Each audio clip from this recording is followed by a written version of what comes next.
आज अगर मैं आपके सामने टेबल पे 10 नमक के पैकेट रख दूं और उसमें से एक जो नमक है वो टाटा नमक है, तो मैं 100% श्योर हूँ कि उन 10 में से आप यहाँ पे टाटा नमक को ही पिक करोगे और साथ में ये भी बोलोगे कि टाटा नमक अच्छा है, टाटा नमक बेस्ट है, इसका टेस्ट अच्छा है, इसकी प्राइस अच्छी है, सब कुछ बेस्ट है। पर ऐसा होता क्यों है? बाकी जो 9 कंपनियां वो भी तो अच्छा खासा नमक बना रही है, वो भी तो वही चीज कर रही है जो टाटा नमक कर रहा है, पर टाटा नमक ऐसा क्या अलग कर रहा है जो अपने मार्केट से अपने आप को स्टैंड आउट कर पा रहा है, लोगों के साथ कनेक्शन बना पा रहा है। तो इसी चीज को यहाँ पे बोलते हैं मास्टरमाइंड बिजनेस टेक्निक्स, जो कि टाटा सोल्ट के पीछे छुपी हुई है, जो हमें नहीं दिखती, लेकिन एक्चुअल में ये सारे टूल से टेक्निक यूज करने के बाद ही इतना बड़ा मार्केट कैप्चर किया है टाटा सोल्ट ने। तो आज के इस एपिसोड में मैं आपको टाटा सोल्ट के जो पीछे छुपे हुए रहस्य है ना, वो यहाँ पे बताऊंगा। उसको आप अपने बिजनेस में जरूर लाइएगा ताकि आप भी अपने बिजनेस को सस्टेनेबल रेंज में अच्छे खासे प्रॉफिट मार्जिन के साथ आगे बढ़ा सके। स्वागत है आपका सीखोगे ऑफिशियल शो बिजनेस स्ट्रेटजीज में। यहाँ पे देखिए 1983 तक जितने भी यहाँ पे सोल्ट बन रहे थे ना, वो अनप्रोसेस सोल्ट थे।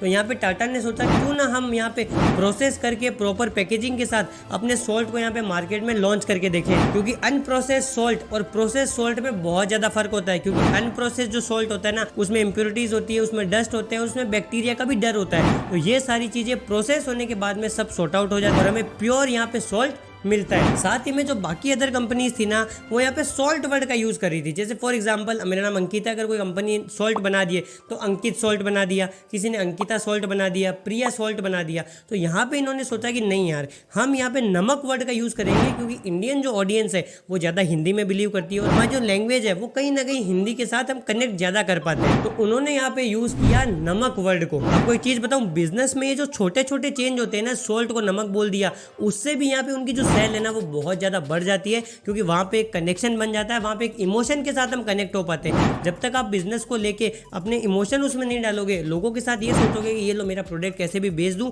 मैं पैसे कमा लूं, मैं प्रॉफिटेबल हो जाऊं, मैं अमीर आदमी बन जाऊं, तब तक आप यहाँ पे आगे नहीं बढ़ सकते। आपको लोगों को वो चीज देनी पड़ेगी जिससे वो उस चीज को फील कर पाए, जिससे उन्हें ये लगे कि अगर हमने 10 रुपए भी दिए ना, तो हमें 10 रुपए के बदले यहाँ पे 50 रुपए की चीज मिली है, और वो चीज हमारे हेल्थ के लिए भी अच्छी है, हमारे वेल्थ के लिए भी अच्छी है और हमारी फैमिली के लिए भी अच्छी है। टाटा सोल्ट ने साथ में यहाँ पे एक चीज और देखी, जो हमारा एड है वो हम यहाँ पे सेलिब्रिटी या बड़े बड़े लोगों से नहीं कराएंगे, हम एक्चुअली उसको हमारा ब्रांड एम्बेसडर बनाएंगे जो यहाँ पे इंडिया को रिप्रेजेंट करता हो और कहीं ना कहीं हमारे देश का नाम आगे बढ़ा रही हो। इन्होंने अपने ब्रांड एम्बेसडर बनाया मैरी कॉम को, और मैरी कॉम के साथ टाटा सोल्ट के जितने भी एड थे ना, वो यहाँ पे सुपर हिट हुए। और साथ में वही चीज जो मैंने आपको पहले बताई, कनेक्शन वाली, लोगों ने फील किया और कहीं ना कहीं उनकी सेल में चेंजेस आए। और इसी के साथ इन्होंने जितने भी अपने एड वगैरह चलाए ना, उसमें एक चीज यहाँ पे कॉमन है, उनकी टैग लाइन। जैसे उनकी टैग लाइन है, देश का नमक, सवाल देश की सेहत का, देश के रग रग में आयोडीन, टाटा नमक, देश का नमक। अब आपने इन चीजों में एक चीज नोटिस की होगी, देश वर्ड।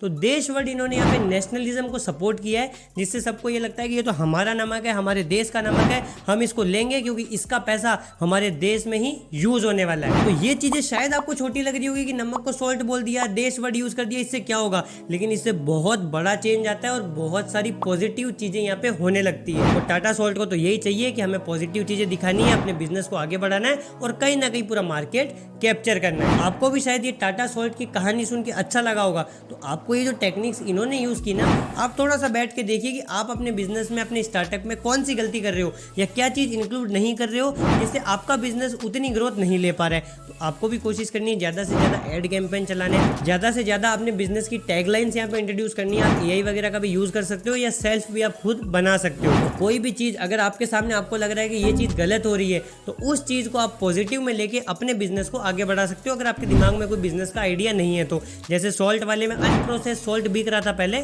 तो इन्होंने सोचा क्यों ना हम इसको हटा के प्रोसेस करके सोल्ट को बेचें। तो इसी तरीके से अगर आपको भी आपके आसपास में कोई चीज गलत लग रही है, तो उसको आप सही करके एक बिजनेस या स्टार्टअप की शुरुआत कर सकते हो। आई होप आपको ये वाला एपिसोड पसंद आया होगा। जल्द मैं आपसे मिलता हूँ एक नए एपिसोड में और एक नए बिजनेस की डीप सीक्रेट्स के